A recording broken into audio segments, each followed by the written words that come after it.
All right, thanks very much, Daniel.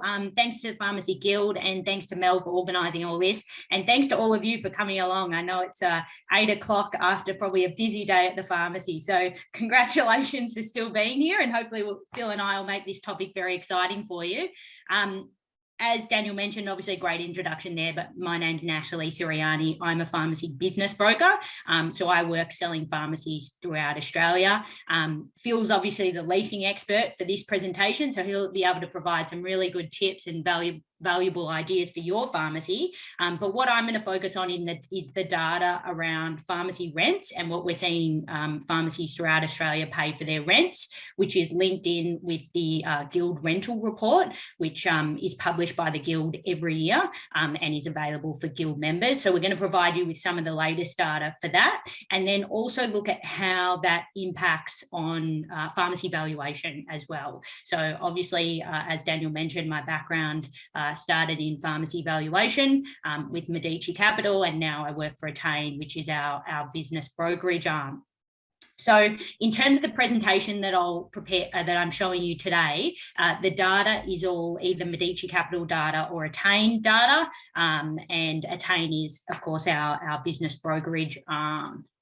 All right, perfect timing for the data to come in, Daniel. So yeah, I'm having trouble getting it to pick up the second screen. So because I've got two screens going, it's pushing things onto different screens. So I'm just going to keep it here and I'll play with it in the background, but you've got control of it now, so that looks good. Perfect. Am I able to do a slideshow there? You should be able to. Oh, but it's the second screen. Okay. Cool. We can work with this. Can we? Okay, cool. Let me just, sorry. See if we can get the full screen there. No, no luck. All right, we'll leave it on this screen. There we go. Okay, so let's get straight into it, into the fun data, because I know that'll be keeping you awake. So as I mentioned, my background, we've gone through all that. The focus today is on leases and rent. And the question is why is that so important? So to do that, what we're going to look at is some data. This is Medici Capital data for the average pharmacy in Australia. This is pre-COVID numbers, so it doesn't include any of the COVID vax or RATs or mask sales or anything like that. But what you can see here is the average sales is about 3.77 million. So probably a bit higher than most of you would expect. And then you can see that the three key expense items there are cost of goods sold, wages, and rent. And you can see that they're in that order as the three key expense items. And for the average pharmacy, or for most pharmacies throughout Australia, those three expense items make up 90% of the total expenses for the pharmacy. So if you're looking at ways to improve your business, these are three key items that you need to address and need to focus your attention on. Generally speaking, what you'll find is cost of goods sold is always the biggest expense. Usually wages is the second highest expense, and then rent is the third highest expense. But sometimes rent can even be higher than wages, particularly in those large pharmacies where we see shopping centre style pharmacies where they're paying really high rent and they might have their wages fairly well managed. You do sometimes see that the rent is higher than the wages. So what you can see there is that's obviously a considerable impact on your financial performance of your pharmacy is allocated to rent. So as we can see, it's one of the three key expense items for most pharmacy, usually the second or third highest expense. Those are probably things you already knew, although a lot of times pharmacists do a set and forget type strategy for their lease or for their rent. So once it's locked in, you see it as something that you can't change, so you don't really look at it or focus on it, but we want to change that in our presentation tonight. The third thing here is that rent is a key factor in terms of the current market. So often when someone's approaching me and saying, what pharmacies do you have for sale on the market? I'll tell them, oh, look, I've got this new business for sale. The questions that they'll ask, usually in this order, are number one, where is it located? Number two, what's the turnover? And number three is what is the rent percentage? So rent percentage is critical to pharmacy buyers in the market. So when you do come time to sell, it's really critical that you've got your rent under control in order to get lots of demand for your business and then get the best sale price as well. So rent percentage is a really key factor in the current market and very important that you pay attention to. And the final point that I make there is that lease tenure, so how long you have left on your lease, is critical for pharmacy value. And the reason being, if you don't have a site to operate from, you don't have value associated with your business. And particularly for pharmacy, a lot of the goodwill associated with the business is directly related to the location rather than located to the individual operator. So really, really critical for pharmacy value is that lease tenure and how long you've got left on your lease, and therefore is really, really critical for your pharmacy value as well. So we'll get straight into the current pharmacy rent benchmarks. As I mentioned, this is from the Guild Rental Report, which the Guild publish each year, and it's Medici Capital data, which is in this report. Phil contributes a lot to this report as well, and it has lots of really handy tips for how to deal with your landlord and what to look out for. And as I mentioned, it's really important that you don't just set and forget with your lease. Make sure you get the Guild Rental Report each year. Have a look at, in comparison, your pharmacy for how it's performing, rent-wise, how it is compared to other pharmacies in the market and throughout Australia. So you know exactly where you're sitting in terms of your rental position. So the first data we've got here is the rent per square metre. This is financial year 2021 data, and it's pharmacies located throughout Australia. So both metro and rural locations, and located in all states throughout Australia. And what you can see, the notes on the left, is wherever I mention rent in this presentation, it's including outgoings as well. So the median rent and outgoings per square metre is about $501, so just above that $500 mark. But what you can see with this slide on with the graph on the right is the data is very highly skewed. So there are pharmacies paying almost $3,000 per square metre, even though the median is $500. And so whenever we're looking at rent data, we always try and focus on the median, which is the midpoint of the sample. So there's 50% of the sample is less than that, 50% is above. And the reason we focus on the median is because averages are can be highly skewed by outliers. So when you've got a skewed distribution such as this, the outliers pull the average up. So if you're comparing rent to the average, then you're not using an accurate figure. If we then look to the next slide, which is the rent as a percentage of turnover, this is again financial year 2021 data. What you can see here is that again, it's a very skewed distribution. The median is 3.87, so 3.87% of turnover is the median rent for an Australian pharmacy. But again, if you look, there are some pharmacies paying up to 18% as a percentage of turnover in rent. So they're the pharmacies where their rent is likely to be their second highest expense, which will be higher than their wages expense. So you can see a lot of variation in the data.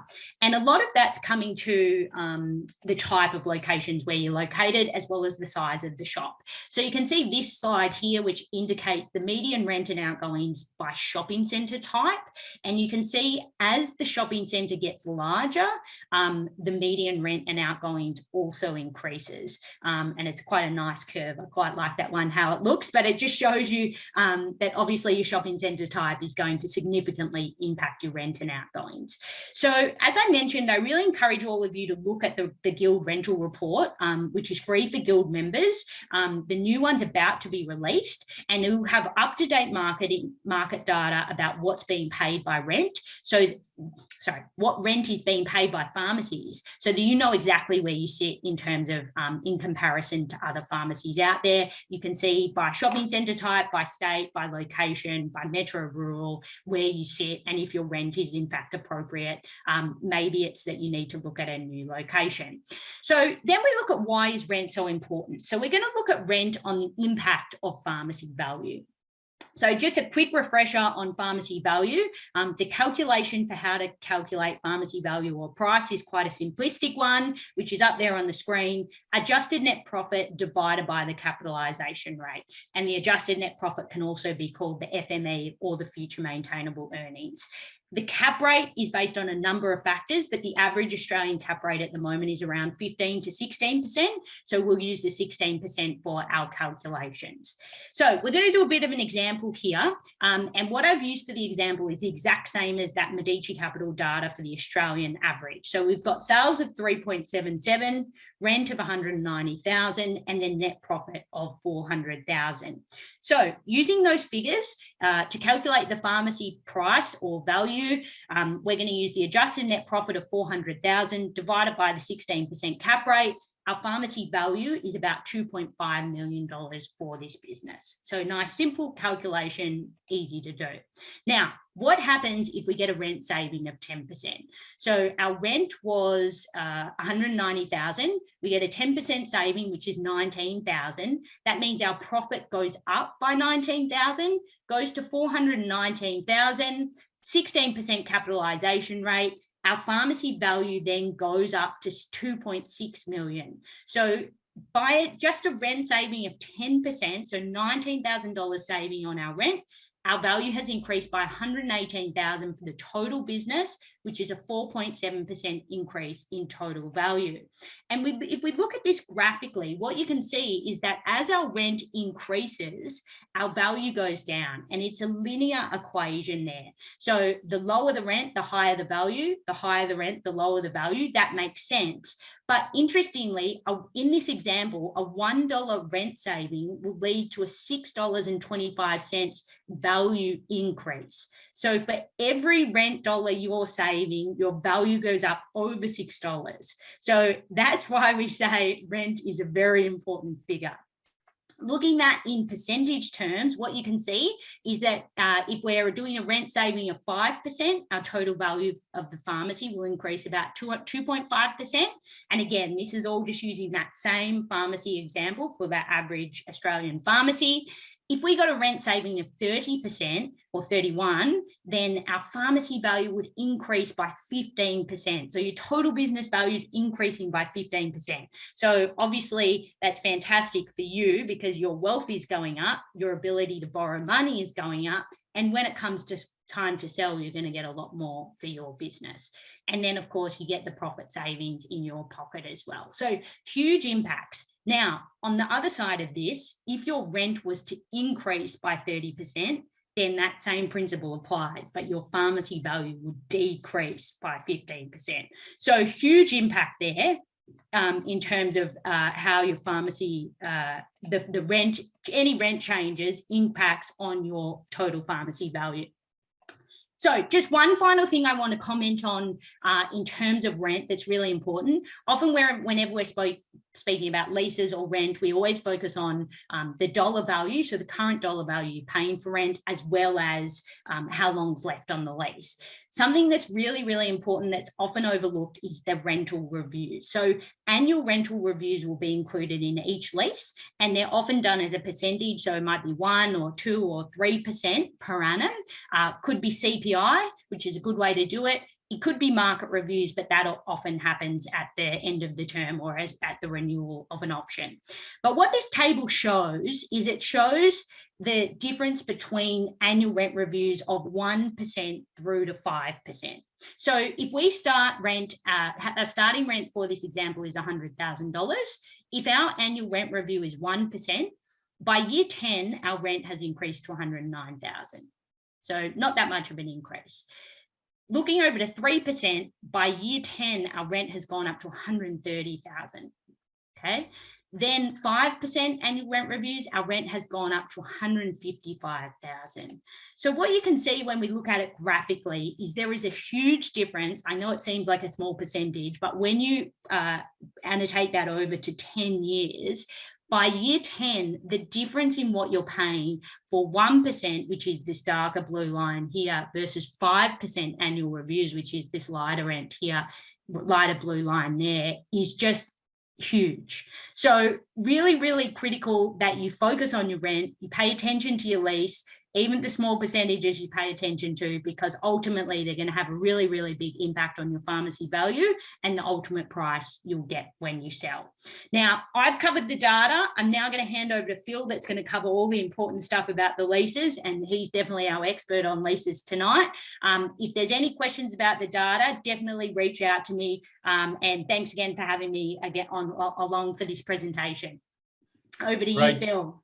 Great job, Natalie. Now, Phil, are you happy to just keep moving along this path with this screen share? I'll just try and see if I can. You give me the share. If you give me the share here, continue. I can. Chapman, try that. How's that look? Okay. Can you see my screen? We can. There we go. How's that, guys? Great. Go for it, boss. Here we look. Thanks, Natalie. And look, a ton of stuff there. It's just so intrinsic. That your lease and rental to value and what's going on out there. To cap off and not go over what's been covered already tonight, I really want to emphasize in here what's happened during COVID and what we anticipate post-COVID, and particularly what's happening with the value, as Natalie talked about, the value of your pharmacy business, what's overlaying rents and where rents are going to go, and what we need to work on as an industry is where landlords are at, and it is startling what's happening through COVID and post-COVID. So we'll push on. Okay, so we touched on the pharmacy rental report, valuable docket. No other industry in the country, no other retail industry in the country has this data. You need to leverage in, you need to weigh in on this stuff. Guild Digest, you need to participate. The more the participation, the better the information, the more effective you can use it as a tool when you're negotiating your leases. A lot of data tonight about rents per square metre, and by all means, that's a very important metrics, but also remember too, don't get caught up so much on rent per square metre, as it's a great way that landlords measure their success. To measure your success and how the real estate under lease that you have under control performs for you, not you for it, look at your occupancy cost ratio, which Natalie touched on, and that's your gross rent as a percentage of your turnover. To just give you an idea of the results from 2021 into the latest 2022 report, the industry benchmarks that we were working with for the last few years now have sat fairly solid and consistent at between 4.5% and 5.5%, and that's on your total sales. So we'll have another session another time around sales reporting. That's for another time, but there's so much else we could talk about. But what you need to do is be constantly measuring your occupancy cost ratio, not just once or twice, or when you're thinking of selling or at the end of financial year. You should know these numbers constantly all the time to see where the fluctuations are in your business, how the turnover and rent is working, how the land is working for you, not you working for it. And getting caught up in the rent per square meter next door as to how that's performing for you will drive rents up, because the landlord measures his success on a rate per square meter. But great data and there's the averages there. What's happened with landlords? It has gone absolutely berserk. It's gone nuts. Just recently, I've got an example here. We've got a small shopping centre. It's an Aldi and 7 shops. It's sold for a yield of 4.5% or a capitalisation rate of 4.5%. Now, pre-COVID, pre-2019, that would be a 6.5 or 7%. So the values of these properties are going through the roof. Small convenience centres, we've seen a ridiculous capitalisation rate recently for a purchase of a service centre, 3.9%. So it's just gone absolutely nuts, and it's going further into the core shopping centres and some of the small convenience and neighbourhood centres that pharmacies generally occupy. So I've just highlighted those there, but I put up a slide here from APP 2021. So you notice that this is an old slide here, but my presentation there, I talked about what was happening, gave some examples and some reality back in 2021 about where cap rates were going on the value of your pharmacy lease to the landlord and what it represents to their equity and where it was going. We're seeing that was increasing to up to 4 times annual rent. Well, that was last year's slide. This year, I got those figures completely wrong. If you look here, those estimates that I was talking about and those market facts that we were talking about, completely off tilt. What has happened recently in the last sort of 6 to 9 months is we are seeing capitalization rate, the value of your lease. This is not the value of your business necessarily. This is the value of your lease to the landlord. What's happening is, because of everything that John talked about in relation to resilience and the fact that your highest and best use, etc., has bringing down the capitalization rate and increasing wholeheartedly the value of your lease to the landlord. And what does that mean to them? But what we're looking at here is we're seeing 6.5 times the annual rent in extra equity to the landlord without any extra rent being paid. Move this. So where are the landlords at? Okay, they're looking at the capitalization rates. They're seeing that the values are going up. They're recapturing asset value post-COVID. We've had an example today where we've had Charter Hall, for instance, and S Centre, which is the group that run Westfield. And we've seen Stocklands have their half-yearly report. Westfield or S Centre have had a turnaround from a loss of $3.1 billion to a profit of $862 million. We've seen Charter Hall earnings are up 9.2%, and they're reporting that further growth they're going to capture through the inflation rates that we're seeing with the CPI indexes, plus also these fixed rental increases that Natalie was talking about and the compounding factors there. And Stockland are the same. They had a statutory profit increase in the last 6 months of 150%, based on the fact that during this period, they've collected 97.5% of all the rent that was owed to them. So you can see that the landlords are bouncing back, and they're bouncing back with a vengeance. So they're recapturing asset value. They're looking at interest rates are going to move. So they're looking to buy now, they're looking to sell now. They're looking at their lease portfolio, and they're looking at highest and best use. And the pecking order there is, yes, the full line supermarkets, their cap rates, the Coles and Woolworths, their capitalization rate and value to the landlord is sitting somewhere between the high threes into fours. We're seeing the next best use is pharmacy, then followed by medical centers. So you are the highest and best use. So what does that mean? Well, at the expense of those businesses that are less resilient, and I'm talking about the gyms and the beauty salons, the hairdressers, etc., some of the restaurants and cafes that were shut down or exposed to COVID conditions and regulations, their value to the landlord has gone down significantly. So what's the landlord going to do? They're diving into their highest and best use, the most resilient leases, the most trustworthy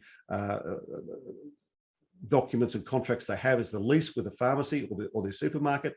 And they're saying, how can I increase that lease? How can I increase that rent? Because it has a direct effect on driving the value of my property through the roof. And that's what they're doing. They're going to dive into pharmacy, and it's already started. And the next few years, we're going to see this recapture and further recapture of asset value through churning pharmacies and also driving rents into pharmacies. So they're going to drive the yield, the rent. They're going to drive that growth quickly and then go out there and look at selling their assets off. They're revaluing them, and they're going off cycle. And just to give you an idea that this is actually happening out there, this is all off-market sales. There was an 82% increase in the last 12 months of retail properties that were sold. That's gone from 91 in the previous year to 166. So what you can see here is investors are coming in, they're buying these properties at a higher price on a lower yield and lower cap rate, which means once they buy them, they've very quickly got to also, not as a seller, but now as a buyer, they've now got to recapture that and increase the value they can again, so they can pay for these things. So that's what's happening, and it's a tidal wave that is already about to crest on all of us. I just want to touch on this one here. This is a slide I borrowed from Natalie, and thanks Nat. Is leveraging on time. We're seeing again a lot of inquiries here. I know Natalie's office is, I know some of our brokers are, but certainly at our office, we're getting a lot of inquiry from members in relation to say, hey, I'm thinking of selling out of fatigue or just had enough or whatever reasons. And they're saying, I need to look at my lease. If you're looking or even thinking of looking to sell in the next 2 to 5 years, you need to be getting your lease fit for sale. As Natalie rightly said, the two factors there that they really go into is your occupancy cost ratio. What's the rent as a percentage of sales? That's one of the key questions. The next one down after all that will be, what's the tenure left? The tenure left is your goodwill. It secures your location, and you need to put it in place. What's happening is a lot of pharmacies are going on the market, and the first thing they're doing is making the most fatal mistake of all, is they're advising the landlord that they're going on to put the business on the market. They should be the very last person that finds out. Absolutely the last person to find out that they're on the market. Because if the landlord finds out that the pharmacy or a retail business on the market, they want to get their grubby hands on your value. Okay. You might go to them and say, hey, I want to sell, I need to extend my lease. That's the worst thing you could say, because first of all, they're going to say, well, I'm not going to drop my rent and give you more money as you walk out the door. I'm going to put the rent up because I want to get some of your value back to me because I own the property. So be very strategic before you list. Okay. As important as getting your accounts in order, get your lease in order and get it fit for sale. And certainly you'll get a smoother sale. You'll get a better price through using people like Natalie's group, and you'll get a timely settlement, because the only link left at the end is the landlord receives an advice to say you're seeking to assign the lease, and they've got a statutory period of 30 days to approve it. And I've very rarely seen an assignment from a pharmacy get knocked back. Actually, in 20 odd years, I haven't seen any, if they're done correctly. So, take the landlord out of the equation, please, because they are looking to value add. Don't give them the opportunity to go and say, right, I can ramp the rent into this one and I'm going to get better value out of this and a better passing income. So I just want to touch on that one, because that's what's happening right here, right now. We're getting a lot of phone calls from members saying, hey, I think you're selling, what do I do with my lease? First things first, don't tell the landlord. Have a chat to someone in the know, and let's talk about a strategy that can set you up to renew your lease early and get you back on track and actually add value to your business without the landlord knowing. We've got plenty of strategies around that. Now, tonight, I just want to recap on a few things. I know Mark talked a lot about your lease options. I just want to touch on those lease options. And Mark talked about the early determination of market rent.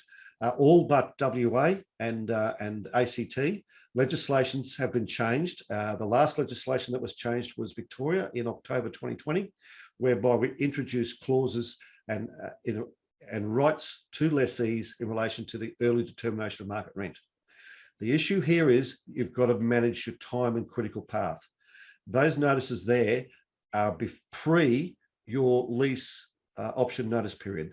So at some stages here, if you've got a lease option today, in the next 12 months, today, you need to go and look at that and go and look at your legislation in those states and territories and find out what your notice period is for an early determination of market rent. It's an amazing tool to give you two chops at the landlord at getting the right deal at an option. So please preserve your rights under your option, as Mark rightly said, but also you have a right that's yours and you have to enact it under early determination of market rent. The other thing I want to talk about, I'm always batting on about this, is time. Okay, and why is it so important to everybody?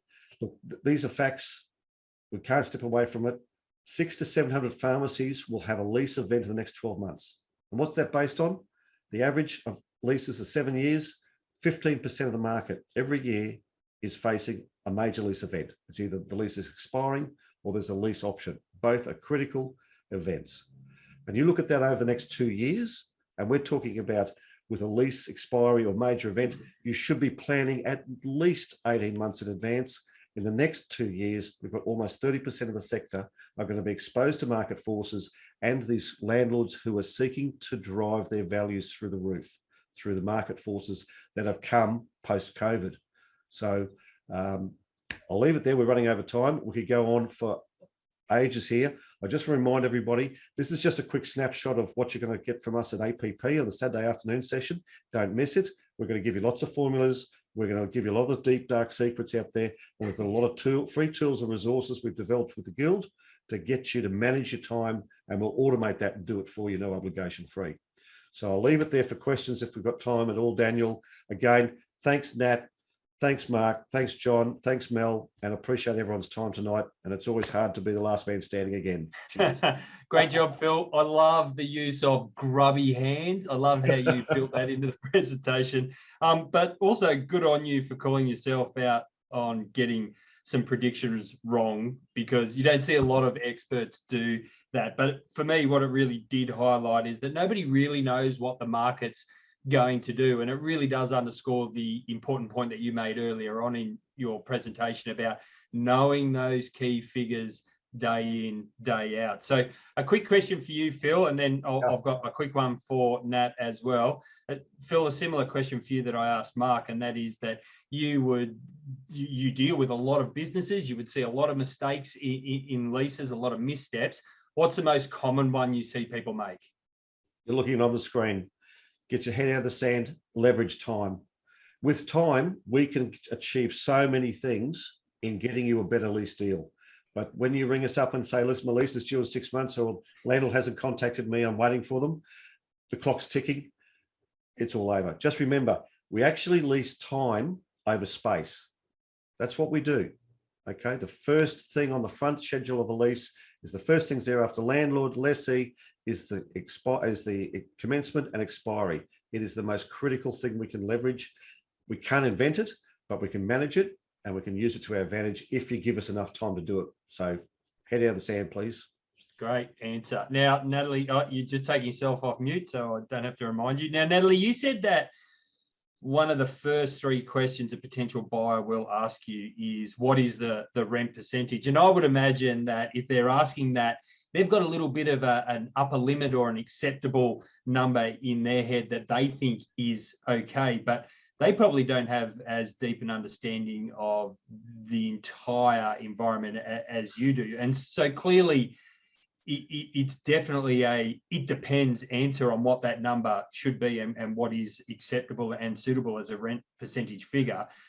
So the question I've got for you is, as a broker, what do you do to educate a potential buyer on a specific rent percentage? Because I think you don't just give them the answer and just let them come to their own conclusion. Yeah, well, we try to lead them in the right direction, Daniel, as always. But generally speaking, in terms of what the market wants, is anything under 6-7% they're okay with. Once it starts getting above that level, there are concerns. But mostly it depends as well on the risk tolerance of the buyer, but also the education and understanding around how to deal with landlords and things like that. We have buyers that come to us that specifically want to deal with shopping centre landlords because they know they can handle it, they know how to manage it, and they do all those things. So the way we present the business in terms of when we're selling it, we'll obviously focus on it's a question that everyone wants to know, those rent percentages. So we focus on all those details and make sure we answer all the buyers' questions and really address what can be done to help that rent percentage and to get the best out of the business moving forward. Because as a buyer, it's not what it's doing now, it's what you can do in the future with it. That's the most important. So we can't forecast anything as a broker, but we certainly want to draw your attention to those issues. But like I said, it's very buyer specific. Some buyers are very comfortable dealing with larger landlords and are attracted to those businesses, so want to do that. And others will stay right away. Excellent. Thanks for that. And look, all the presenters, Mark, John, Natalie and Phil, thanks again for presenting tonight. I know it's always difficult to sort of juggle life and work and family commitments in the evening. So thanks for giving up your time and sharing your expertise. A reminder to the delegates, the participants, the people tuning in, that we have recorded these sessions, so you will be able to access them later on, and the Guild will be in touch with those links. And of course, speaking of getting in touch, if any of you want to get in touch with Phil, Nat, Mark or John, their details were up on the screen, or just get in contact with the Guild and they'd be happy to make an introduction for you. Also, for those that submitted questions that we didn't have time to cover, thank you. We promise we will get an answer for you either directly from the presenter that you're aiming your question at, or we may do a little extra recording session offline and get that to you all. So look, I think we've done pretty good. We're only 11 minutes over time across 4 presenters, so about 2 and a little bit minutes each. So thank you very much again. That's about all we have time for. And I hope everybody enjoys the rest of the evening, and I hope to see as many of you at APP as I possibly can. Thanks, guys. Thanks, everyone. Good night. Thanks. Bye. Good night.